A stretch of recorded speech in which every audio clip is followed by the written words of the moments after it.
Boa noite família, boa noite meus irmãos, vamos chegando? Boa noite a todos, boa noite meus queridos, sejam todos muito bem-vindos. Como é que vocês passaram a semana? Todo mundo bem? Boa noite Renata, boa noite Cíntia, Sala, boa noite queridos, boa noite Marta, boa noite Ana Rita. Boa noite, Moraes. Boa noite, Cleonice, Jucenir. Boa noite, Carol. Boa noite, Adilson. Boa noite, Alex. Boa noite, pessoal do Jujubas. Beijo pro Sul. Andresa, Rose. Vivi, um beijo para Fortaleza, Vivi. Noemi, boa noite, Érica Camargo. Boa noite, Leninha. Boa noite. Vocês não estão ouvindo? Tá bom o som aí, pessoal? Qualquer coisa, se não estiver ouvindo, aumenta um pouquinho aí. Me fala se o som não estiver bom também, tá? Boa noite, Dri, Ana. Boa noite, Dete, Solange, Camabari. Boa noite, Camila, Luana de Cruzeiro. Érica Silva. Boa noite, Tina e Paulo de Curitiba. Boa noite, Renata. Boa noite, Ieda. Um beijo, Cari, para Ribeirão Preto. Eita, coisa boa. Boa noite, Simone de Juazeiro do Norte. Boa noite, Janete de Palmeira das Missões, Rio Grande do Sul. Juliana, boa noite, som ok? Obrigado, Ângela, Maria do Carmo. Que bom, queridos. Como é que vocês estão? Todo mundo passou bem a semana? Espero que sim, mais um encontro nosso, né? É uma alegria a gente poder estar aqui conectado, né? Já para o nosso 15º encontro. Pois é, boa noite, Luciene, aí do Paraguai. Um beijo para você, Luciene. Luíse de Paraguaçu. Coisa boa, né? A gente vê que a tecnologia, né? A gente consegue alcançar tantos corações que se conectam. Parece que a gente está pertinho, né?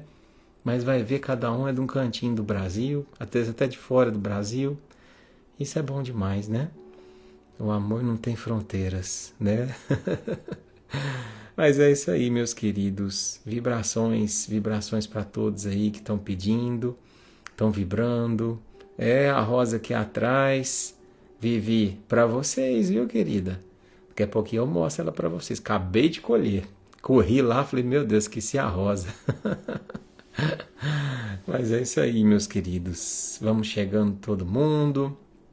Vamos nos preparando, né? Se você ainda não pegou aquela aguinha, corre lá na sua cozinha, pega a água, coloca aí do lado, né? Se você acredita, né? Se não faz parte da tua crença, também não tem problema. De qualquer forma, você recebe as bênçãos. Mas nesse momento que a gente faz essa prece inicial, né? É uma prece tão importante, porque além de nos conectar, é um momento ali que a espiritualidade aproveita para nos visitar, para fazer aquele carinho no nosso coração, na nossa alma, que às vezes está angustiada, sofrendo, e também para colocar um remedinho aí, né? Com certeza, na nossa água, no nosso ser, na nossa mente, para tudo se elucidar. Queridos, a gente tem um encontro especial domingo agora, né? Aqui em Franca. Estarei junto com a Mayra aqui em Franca, então quem estiver por aqui, será um carinho, será um abraço. A gente poder estar aqui juntos, não deixem de ir lá nos abraçar, né? Dizer que participa do barquinho, isso é tão gostoso, né? Esses encontros.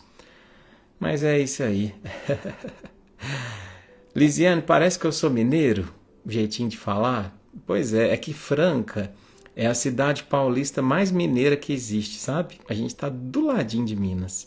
Então eu falo que aqui a gente só é mineiro, só é paulista no mapa. Ah, meu Deus. Mas vamos lá, meus irmãos. Vamos nos concentrar, vamos nos preparar. Então eu vou parar a musiquinha aqui, pra gente fazer a musiquinha aqui no violão, né?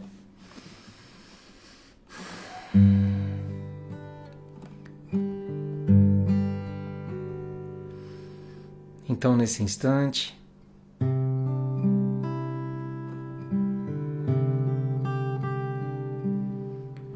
eu gostaria de convidar todo mundo aqui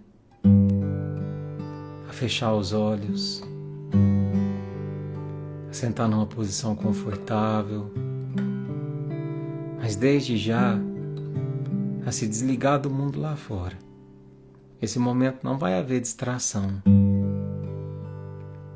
porque quando a gente precisa de Jesus, Ele não se distrai, Ele nos atende, nos dá plena atenção, e agora é no mínimo a hora da gente devolver, não é? E quem é o grande beneficiado disso não é Ele, é a gente, meus irmãos. Esse momento onde a gente conecta, onde a gente desliga do nosso mundo material, a gente busca a nossa espiritualidade, fazendo o amor a religião de todos nós, no sentido de nos conectar com algo que nos traz força, com algo que nos faz regenerar a fé, com algo que nos faz ter a certeza de que caminhamos da melhor forma quando a gente escolhe caminhar com Cristo. Mestre Jesus, abençoa e ilumina. Visita cada lar que aqui está neste instante. Que essas orações possam chegar até aqueles que ocupam o nosso pensamento, que possam ser abençoados, iluminados por todos aqueles que necessitam de Ti, em especial aqueles que não têm a oportunidade ou que não têm a iniciativa de Te buscar. Leva essa oração até eles. Obrigado, Mestre amigo. Abençoa a nossa noite de hoje, que assim seja. Eu preciso aprender um pouco aqui. Eu preciso aprender um pouco ali. Eu preciso aprender mais de Deus, porque Ele é quem cuida de mim. Se uma porta se fecha aqui, outras portas se abrem ali.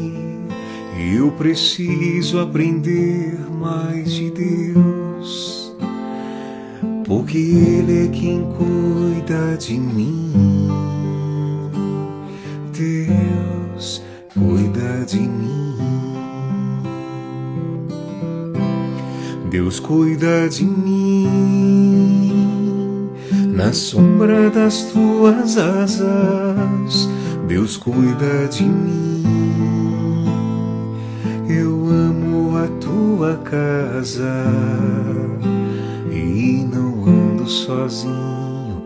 Não estou sozinho, pois sei que Deus cuida de mim. Se na vida não tem direção, eu preciso tomar uma decisão, pois sei que existe alguém que me ama. Ele quer me dar a mão. Se uma porta se fecha aqui, outras portas se abrem ali. Eu preciso aprender mais de Deus, porque Ele é quem cuida de mim. Deus cuida de mim. Deus cuida de mim na sombra das tuas asas. Deus cuida de mim. Eu amo a tua casa e não ando sozinho. Não estou sozinho, pois sei que Deus cuida de mim. E não ando sozinho, não estou sozinho, pois sei que Deus cuida de mim.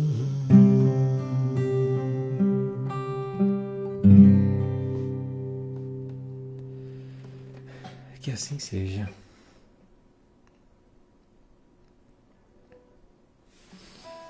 É isso aí, meus irmãos.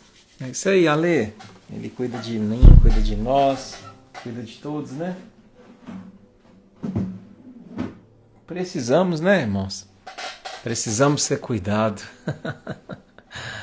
E ele cuida com prazer, né? Independente, mesmo que a gente se ache não merecedor desse cuidado, né?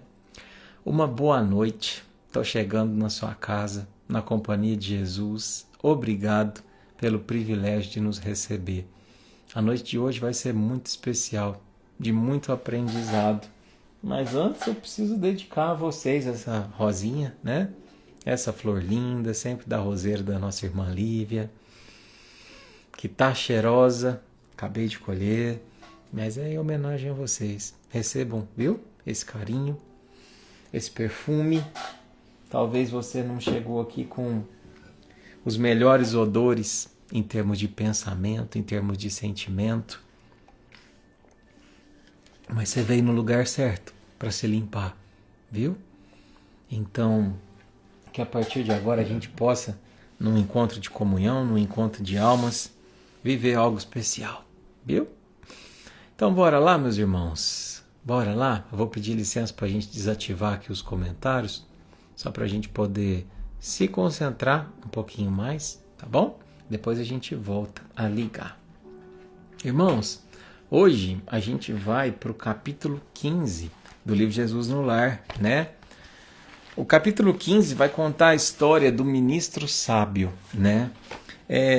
Eu tive uma ideia para não tornar a leitura assim tão cansativa, né? E mais didática, de ler algumas partes principais da história que façam um sentido, que tragam um sentido da história, né? Mas eu não vou ler assim do jeitinho que tá, não, porque às vezes a leitura é extensa e Neio Lúcio, ele tem uma linguagem às vezes um pouco rebuscada, né?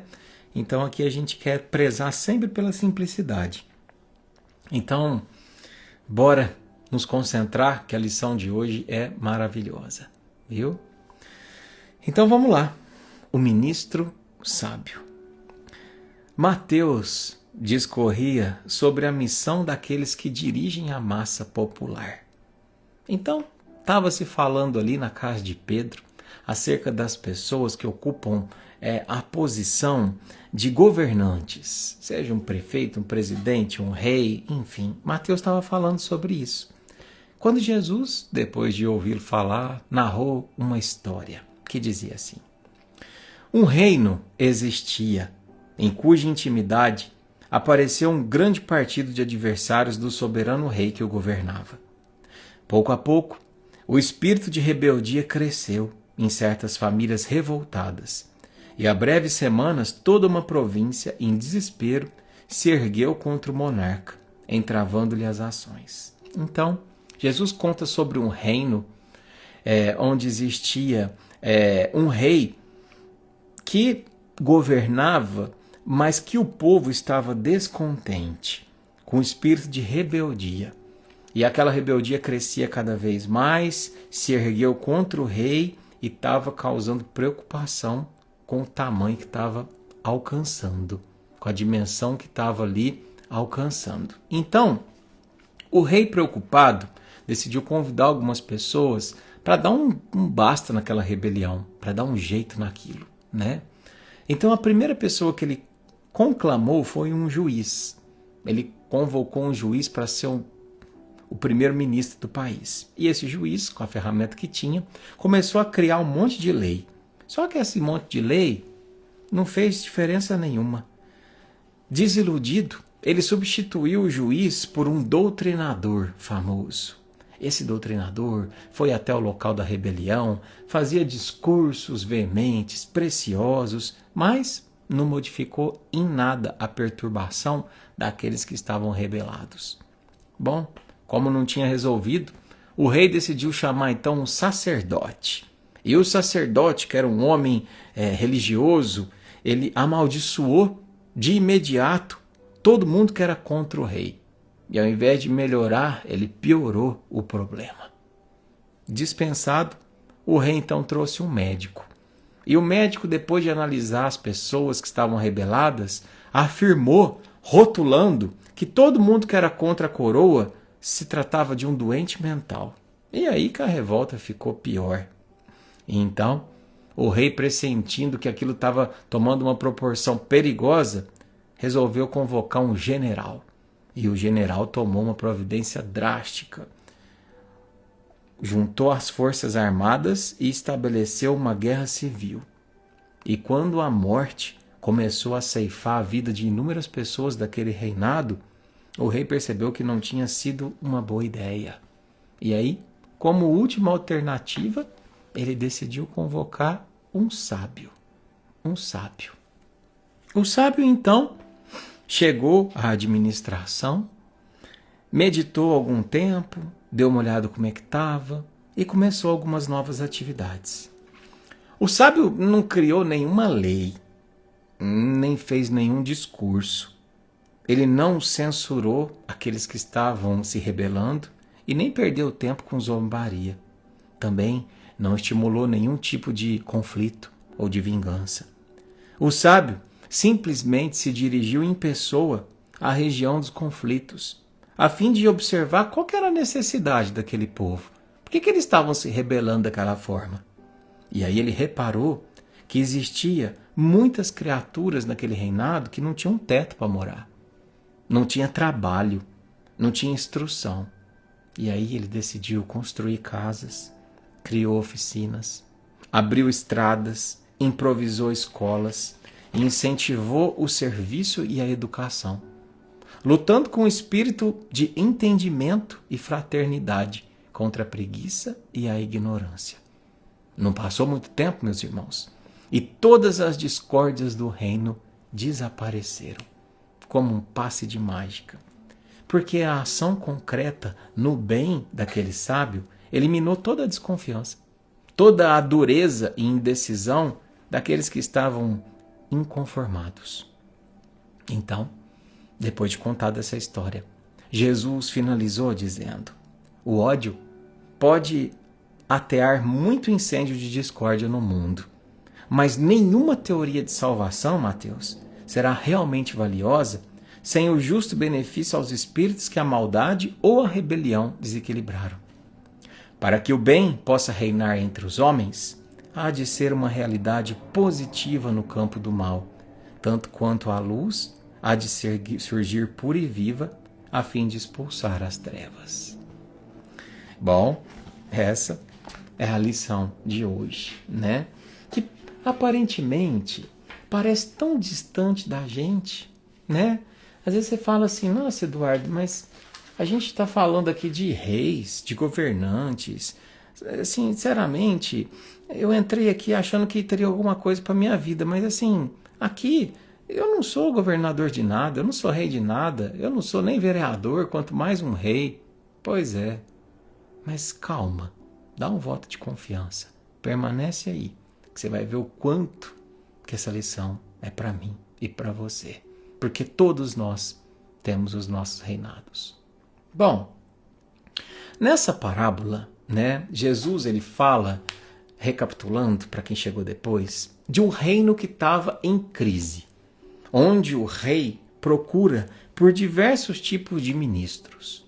O juiz, que só queria saber de editar lei.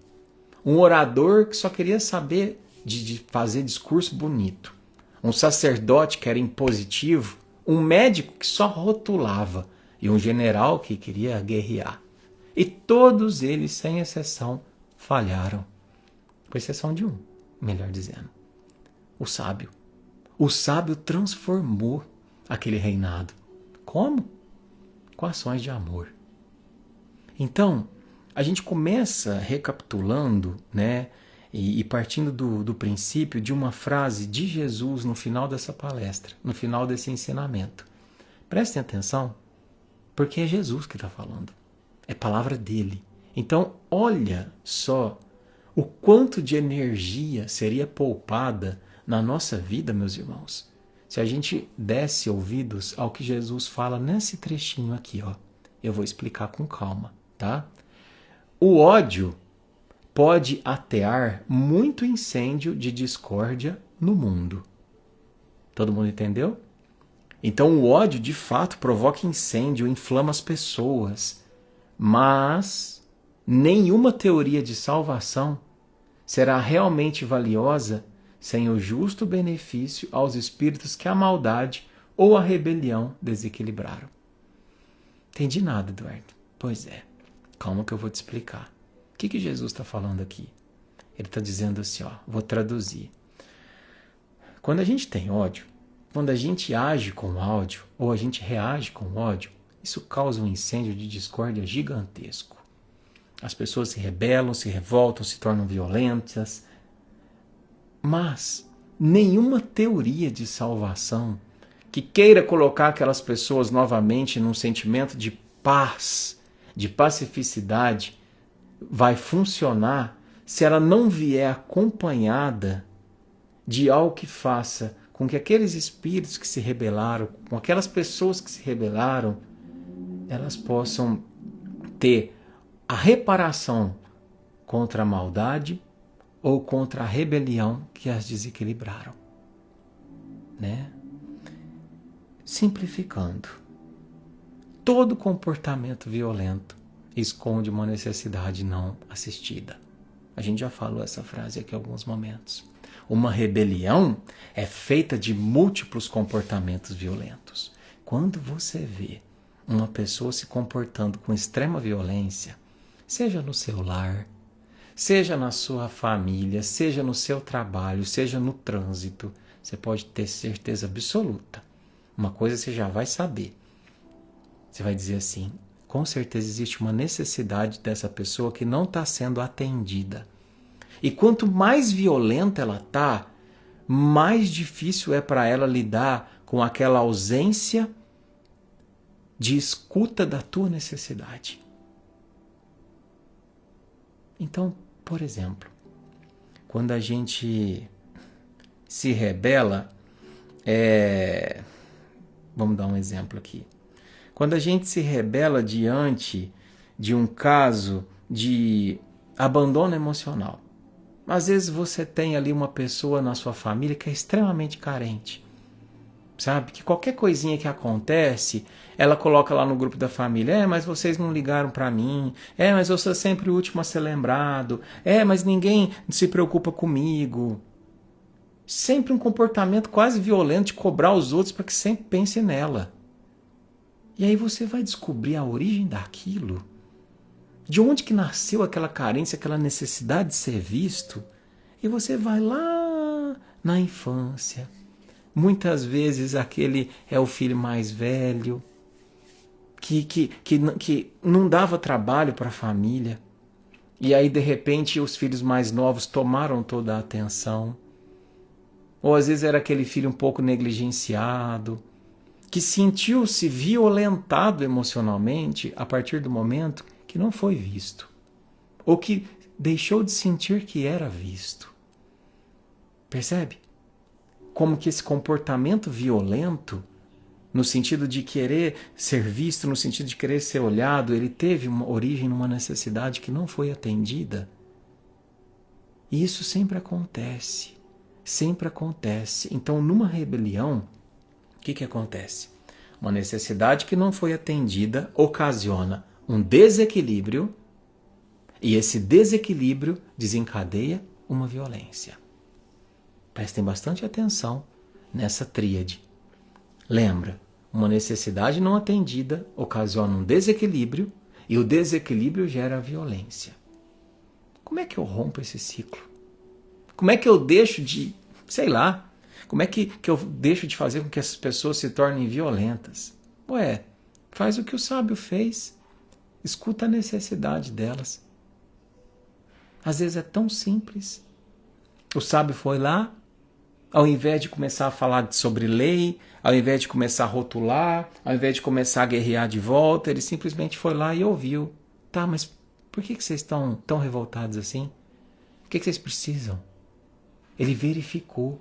Ele despendeu a sua energia ouvindo a necessidade do povo. Né? Mas, Eduardo, mais uma vez eu te digo, eu não sou governador de nada. Eu não sou vereador, eu não sou isso, eu não sou aquilo. Então eu vou chamar o nosso amigo Emmanuel para poder nos ajudar com uma frase. E você vai ver que eu e você temos muito mais de governador do que imaginamos. Essa frase está no livro Pensamento e Vida, que diz assim, ó, abre aspas. Toda função de governo, mesmo nos menores escalões da atividade humana, que são os menores escalões da atividade humana, nos lares, nos contextos de trabalho, no centro espírita, na sua igreja, toda função de governo, mesmo nos menores escalões da atividade humana, é também um sacerdócio de responsabilidade. Nós não governamos países. O presidente não governa um país. As pessoas falam isso errado. O governador do estado não governa um estado. Todos governam relações. Relações. O êxito em ser um bom presidente ou um mau presidente, um bom governador ou um mau governador, está no êxito em relacionar-se bem, em atender a demanda daquele que é governado, em ouvir, entende? Em ouvir. Quando a gente pega, meus irmãos, os grandes governantes, por exemplo, de nosso lar, se você pega o principal governante do nosso lar, que me fugiu o nome dele agora, quando André Luiz vai falar com ele, ele se ajoelha. O governador se ajoelha nos pés do André Luiz e fala assim, que alegria poder te servir, André. Como é que eu posso te servir?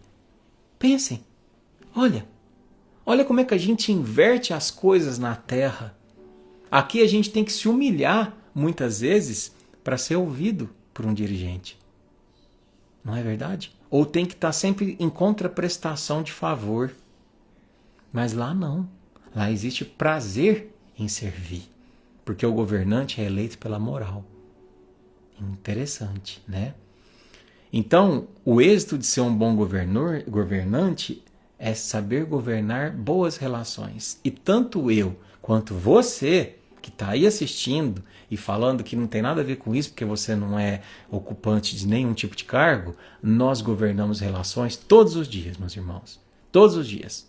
No seu trabalho, você governa relações. Na sua casa, você governa relações. No seu templo. Até no seu futebol ou no seu grupo de amigas que sai para papear. Existe ali uma hierarquia subentendida. Ou mesmo uma horizontalidade onde todo mundo pode dar um pitaco. Quando a gente lidera, seja em casa, no trabalho, na casa espírita, a gente tem que agir como o sábio da parábola. Eu vou ouvir, eu vou acolher, eu vou construir pontes e não muros. Né? Talvez você hoje tenha entrado aqui e falado assim, eu vou assistir a live do Eduardo hoje, sabe por quê? Porque o meu lar tá um caos. Meu trabalho tá um caos. Aqui na minha igreja, na casa espírita, tá um caos. Então eu vou assistir a live hoje para ver se eu encontro um pouquinho de paz, né? E talvez, meus irmãos, nada é por acaso, talvez essa ausência de paz esteja porque estamos governando da mesma forma como aqueles que o rei da história conclamou para ajudá-lo a controlar a rebelião. Porque também existem rebeliões no nosso lar, dos filhos, do marido, da esposa. Existem rebeliões no centro, dos dirigentes, dos frequentadores. Existem rebeliões no trabalho, de quem é de cargo maior ou menor, ou dos mesmos. Às vezes, é a forma como a gente está governando.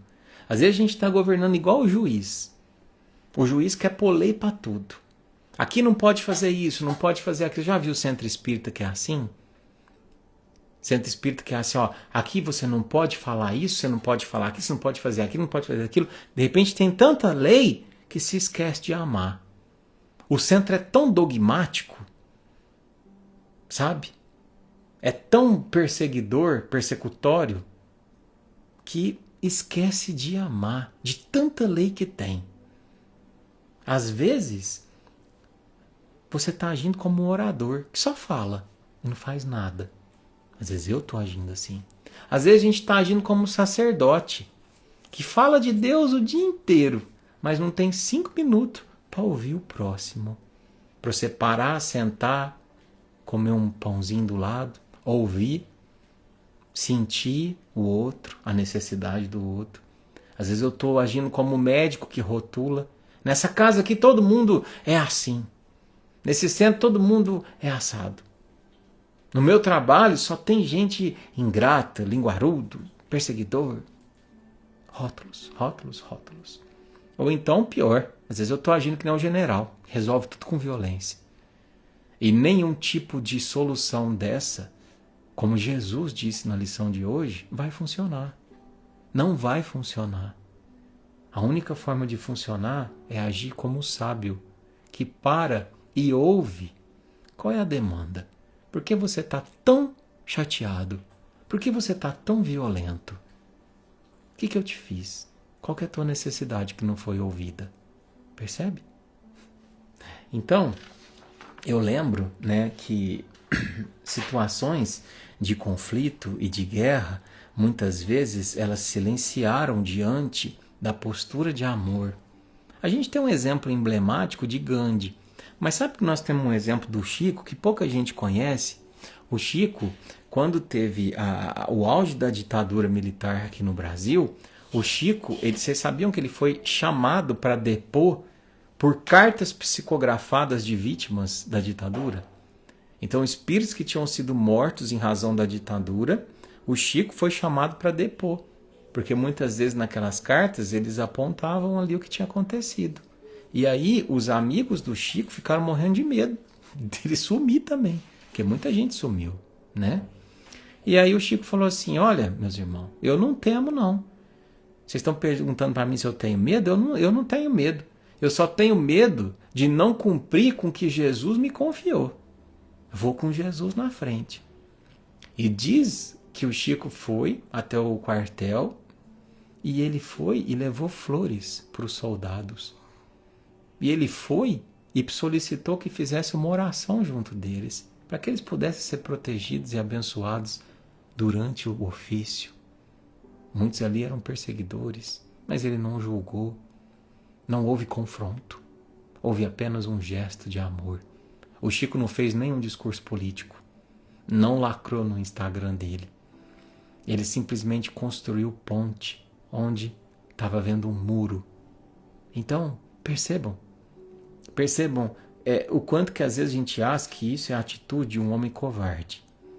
É muito difícil e precisa muita coragem para você revidar uma agressão. Mas você precisa de muito mais coragem para você não revidar uma agressão. É difícil porque o ego chama, né? Aquele orgulho conclama. Então a gente tem que vencer a isso e ser muito corajoso de vencer o nosso eu antigo que não levava desaforo para casa. Hoje é difícil a gente levar amor para casa. Desaforo, qualquer um revida. Mas amor, silenciar ante uma iminente agressão, falar, quer saber de uma coisa? No trânsito, né? Daqui 5 minutos eu nunca vou mais ver essa pessoa. Qual que é a relevância disso na minha vida? Deixa eu seguir em frente. Uma pessoa que se atende que não está num bom dia. Um dia, conta-se que em Minas Gerais um padre saiu, e é real essa história. Um padre, eu acho que chama José Maria. Ele saiu para recolher donativos para os pobres. E aí ele bateu numa casa e uma senhora, muito arrogante, atendeu e deu uma cuspida nele. Cuspiu no rosto dele.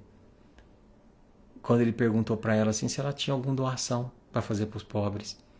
E aí ela pegou e cuspiu no rosto dele.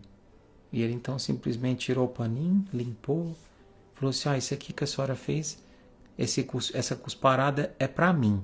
E para os pobres, a senhora tem alguma coisa? Olha só o quanto esse padre estava anos-luz acima do conflito. Olha a lição.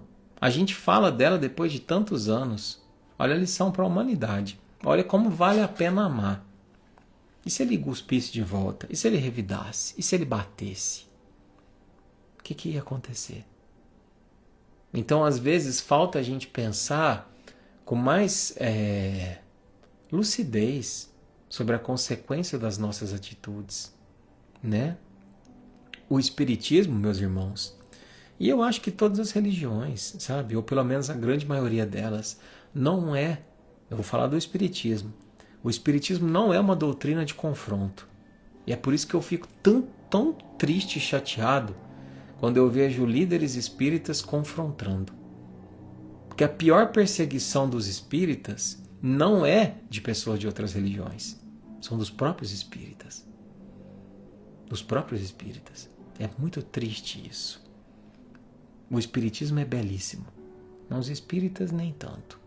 A gente ainda está aprendendo. Eu também sou um desses. Também não sou grande flor que se cheira. Estamos aqui para aprender, né? Mas o espiritismo não é uma religião de confronto. Se você quer entrar na doutrina para poder apontar o dedo e dizer que a tua religião é melhor que a outra, você não está na religião certa. Ele não é lugar de ninguém que milita a favor disso ou daquilo. O Espiritismo é uma doutrina de reeducação moral. Como sábio da história, ele nos conclama a ir para o lugar de conflito e ali agir no bem. Não é isso que ele faz?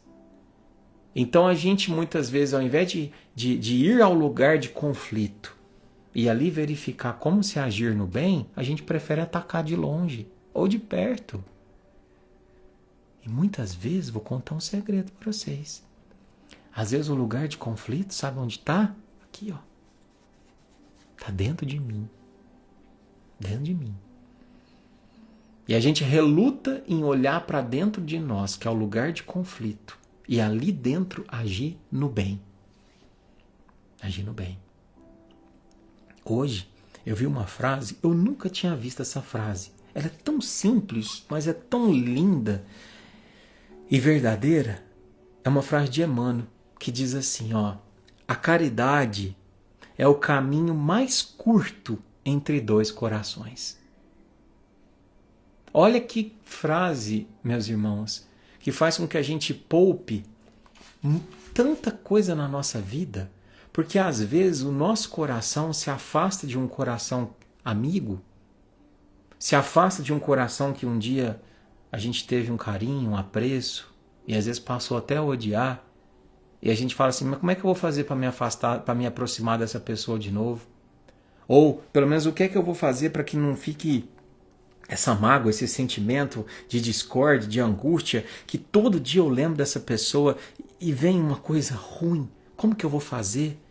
Eu faço isso, eu faço aquilo, eu faço aquilo, eu faço... Aí Emmanuel vem e fala assim, ó, a caridade é o caminho mais curto entre dois corações.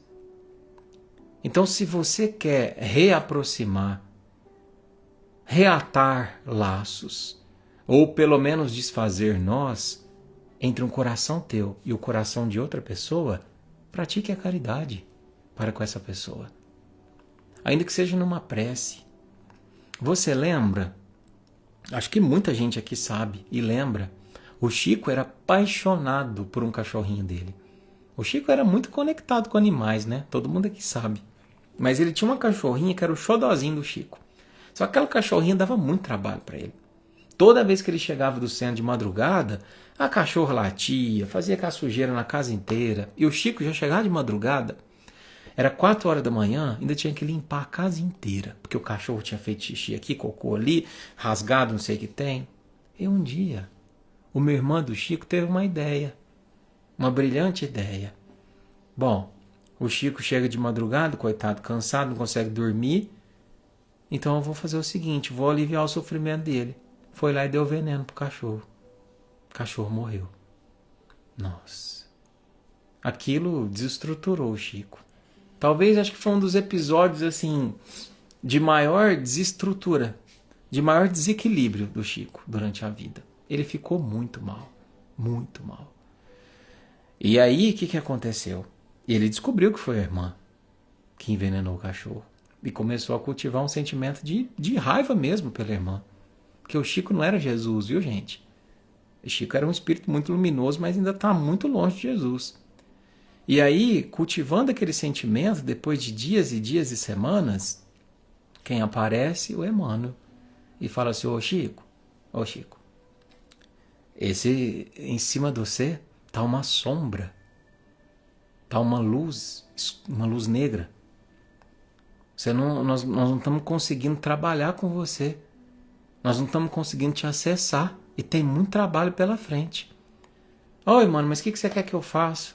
Minha irmã matou meu cachorrinho. Fala, ô Chico, o que você quer que eu faça? Você quer que eu te fale o que você tem que fazer? Você vai lá na loja e compra e descobre o que ela mais quer ganhar. E aí você vai lá na loja e compra pra ela. Ele fala assim, mas como assim, mano? Eu? Ela que fez o mal? Eu vou lá comprar na loja o que ela mais quer ganhar. E ele descobriu que era uma máquina de costura caríssima na época. Foi lá, falou, olha, Chico, se você tá achando ruim, reclama com Jesus, porque a receita é dele, não é minha. E aí o Chico foi lá e comprou a máquina de costura, entregou para a irmã. E quando ele entregou, a irmã foi lá, abraçou ele. E quando abraçou ele, aquela nuvem negra que circundava o coração dele foi se desfacelando, se desfazendo. E ele reencontrou a sua paz e o seu equilíbrio. E é a prova viva dessa frase que diz que a caridade é o caminho mais curto entre dois corações. Percebe? Então, é sempre para a gente pensar, né? Existe o Cristo, ele não espera de nós a perfeição. Só é importante a gente dizer isso. Ele espera de nós a disposição para o bem. Tá bom, gente? Ninguém aqui vai se tornar Jesus do dia para a noite. Mas nós temos a condição de pelo menos ser como ministro sábio no nosso lar, no nosso ambiente, né? Ouvir as pessoas, né? Existe um outro caso interessante que está no livro Missionários da Luz, capítulo 12, que fala sobre a reencarnação de Segismundo. O Segismundo, ele era um personagem, né, real, que tinha um conflito muito grande com dois espíritos, né? Que era Raquel e o outro eu esqueci o nome. E ele ia reencarnar como filho deles. Para poder resolver esse conflito. E aí no momento que eles vão reencarnar, o Alexandre, que é o mentor espiritual, ele tem uma fala linda. E ele fala assim que o objetivo de colocar ele como filho ali não é impor uma reconciliação pela força. Porque às vezes a gente pensa que a gente reencarna com os nossos desafetos como se fosse uma imposição. Não. Ele fala assim que o perdão e o entendimento, eles precisam nascer na alma ou permanecerão sem raiz. A paz verdadeira não se impõe, ela se edifica com base no entendimento e na renovação interior. Então percebe? Ninguém força o outro a nada. O sábio, ele não tenta controlar os corações.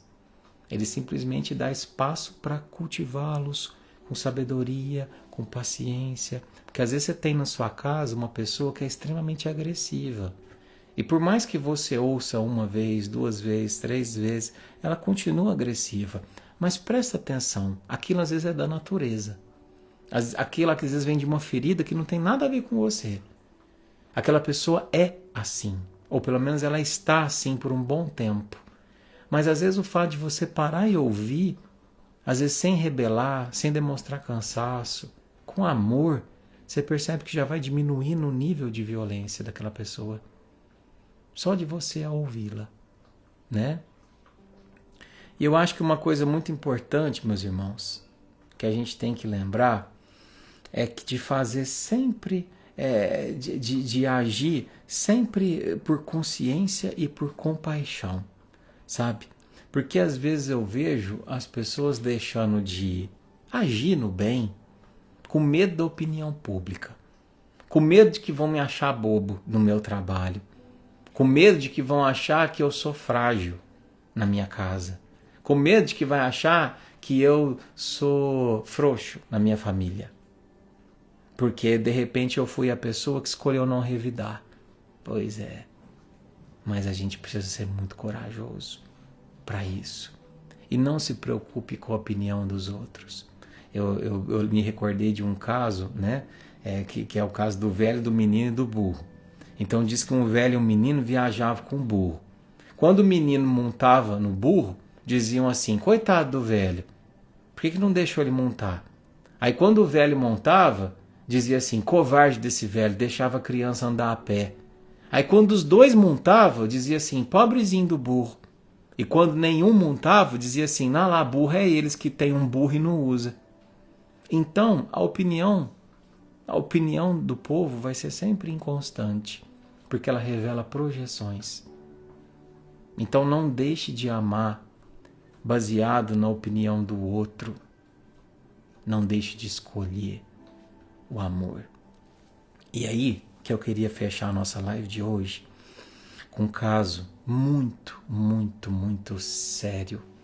E um caso que tem tanto a ver com a live de hoje, porque eu queria trazer esse caso há umas semanas atrás, mas a gente estava apurando mais detalhes, olhando com mais carinho de perto. E aí eu pedi a Deus, sabe? Falei assim: nossa, a nossa live de hoje podia tanto ter a ver com o caso que eu gostaria de trazer para os meus irmãos, né? E eu não tinha visto ainda qual era o assunto. E eu fiquei impressionado com o quanto ela tem a ver com o que eu vou trazer para vocês agora, né? Um dia, né, eu recebi uma mensagem de uma colega que convidava a ver uma matéria que havia saído na internet de um jovenzinho lá de uma cidade que se chama São Gotardo, em Minas Gerais. É uma cidadezinha desse tamaniquim, a 300 quilômetros de Belo Horizonte. Bom, entrei nessa matéria, né, e eu me deparei com um caso muito forte, muito sério, né? Então, assim, eu queria que todo mundo prestasse atenção, porque a partir dessa matéria a gente tem a possibilidade de escolher ser ministro sábio, né? Esse caso é o caso de um menino que se chama Antônio Augusto Fonseca, né? O Antônio é um menino de 17 anos que, cheio de vida, cheio de sonho, de liberdade, apaixonado por cavalos, ele trabalhava no Aras, né, que é aquele lugar de cavalo, lá em São Gotardo. E no final do ano, em dezembro, o que aconteceu? Teve uma confraternização promovida pelo patrão dele, né, no dia 28 de dezembro de 2024. E aí, em determinada altura, eles beberam demais. Eles não, né? O patrão lá bebeu demais, pegou uma arma de fogo, começou a dar tiro para cima. E de repente, um desses tiros, a bala, bateu numa viga de metal e voltou na coluna do nosso amigo Antônio. E naquele exato instante atingiu ambos os pulmões dele, fraturou a coluna dele e teve uma lesão medular completa. Por 2 meses, o Antônio ficou no hospital lutando ali entre a vida e a morte, né? E hoje, segundo os médicos, ele é considerado tetraplégico, né? Porque ele perdeu todos os movimentos. E aí, o que acontece? Bom, eu entrei para ver essa matéria. Qual que é a ligação dela com a nossa lição de hoje? Eu entrei para ver essa matéria. E, gente, os comentários me assustavam. Onde está o responsável? Porque o responsável tem que arcar com isso. Tinha que deixar ele tetraplégico também. E uma raiva, um ódio, e por justiça, uma sede de vingança. E um apontava aqui, o outro apontava ali. É porque o direito, a nossa lei, onde está o juiz que não deu uma liminar? Onde está esse que não prendeu? Onde está aquele que é beneficiado? Não tinha um comentário dizendo assim: vamos juntar, fazer uma vaquinha e ajudar a custear os gastos dessa família? Não tinha. Não tinha. E aí, uma irmã muito querida daqui da minha cidade, e é longe minha cidade dela, hein? Por um acaso se deparou com essa notícia e aquilo não saía do pensamento dela. E aí ela veio atrás de mim e descobriu a história da família do Luiz. A família dele nada mais é formada do que uma mãe solo que é professora, que tem uma menininha de 4 anos, que recebe uma pensão de R$ 500 por mês do marido e mora numa casa de R$ 1.400 por mês. E teve que parar de trabalhar para poder cuidar de um filho que com 17 anos ficou tetraplégico. E a única esperança, se é que ainda tem essa esperança, é que ele vá fazer um tratamento em Belo Horizonte. Para quem é do barquinho aí de Belo Horizonte, é no Hospital Sara Kubitschek. Ele precisa iniciar a reabilitação o mais rápido possível. Porque quem é da área da saúde sabe que essa parte medular, cada dia conta de forma não assim urgente. É uma coisa que não pode esperar. E aí às vezes as pessoas falam assim: mas cadê o juiz que não condenou esse homem que atirou? Pois é. Às vezes até condena, mas até você encontrar os bens, ou às vezes a pessoa vai lá e com uma manobra jurídica esconde. Não estou dizendo que é o caso, mas eu também sou da área jurídica, eu sou formado em direito, né? E eu sei que existem 1000 subterfúgios para isso. Ah, mas e a condenação penal? A condenação penal vai fazer ele ter a possibilidade do tratamento? A gente vai ficar esperando? E se fosse o meu filho? E se fosse o seu filho? Será que é hora de encontrar culpado ou será que é hora de agir? De ir até essa pessoa e falar assim: o que você precisa? Como fez o juiz, como fez o sábio sensato da lição de hoje. Então, meus irmãos, hoje a gente encerra o nosso barquinho, dando início a essa campanha em prol do nosso irmãozinho Antônio Augusto Fonseca. Quero que vocês saibam que a gente analisou muito essa família para a gente poder abrir essa campanha. A gente está se tornando cada vez mais cuidadoso com isso, né? Então, assim, é uma família muito necessitada. A gente ligou até lá. A nossa colega daqui de Franca conheceu pessoalmente a mãe do Luiz, conheceu pessoalmente a família. Eles são pessoas de bem. Trouxe, inclusive, para fazer consulta. Mas é urgente o caso. Precisa para ontem de ir até Belo Horizonte iniciar esse tratamento, né? Por quê?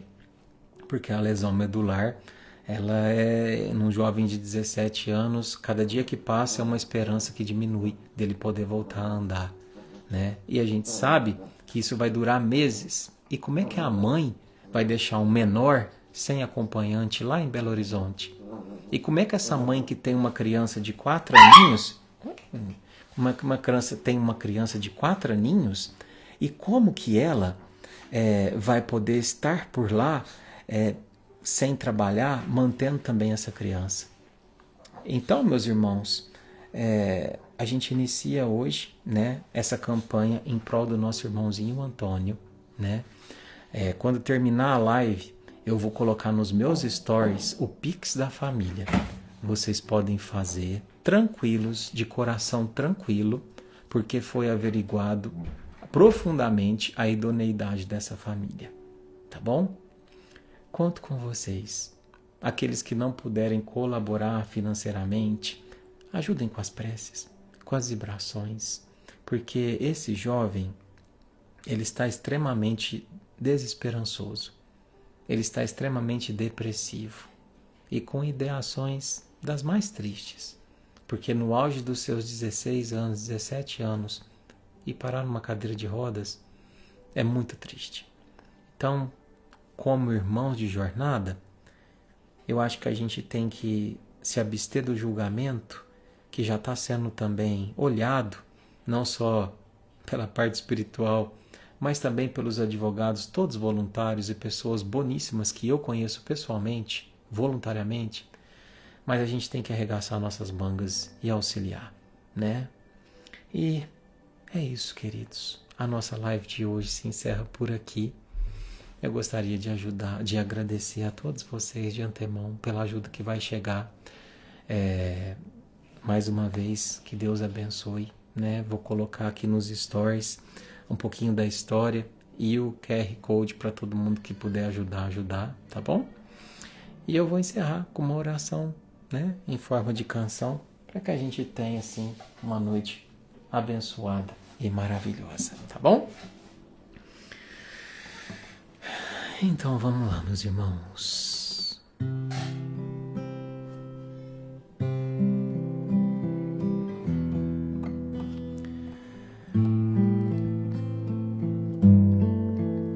Mestre e amigo, a gente encerra a nossa noite de hoje te agradecendo, Jesus, pela reflexão que tanto nos ensinou acerca da necessidade de ouvir, acerca da necessidade de amar frente à violência, frente ao comportamento violento, que a gente possa ter mais sabedoria, agir mais antes de reagir, e que as vibrações dessa prece em forma de canção possam chegar até o nosso irmãozinho Antônio Augusto, que ele receba junto com a família essas vibrações de encorajamento, que também a família da pessoa que atirou possa receber também, porque a gente precisa entender, assim como o ministro sábio, que é só o amor que aproxima a gente do coração do Pai. Então, que essas vibrações cheguem até eles e até cada um que aqui se faz presente. Pai nosso que estais no céu, santificado seja teu nome, e venha a nós o teu reino, que seja feita a tua vontade. Pai, meu Pai, meu Pai do céu, meu Pai do céu, eu quase me esqueci,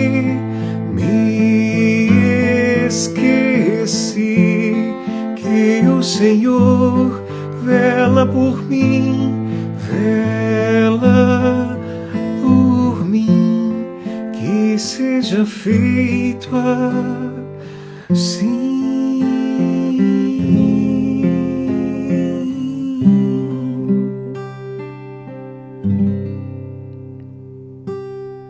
Um beijo com muito amor, com muito carinho. Que Jesus abençoe mais uma vez de antemão. Obrigado pela sua doação e pela sua companhia. Até semana que vem.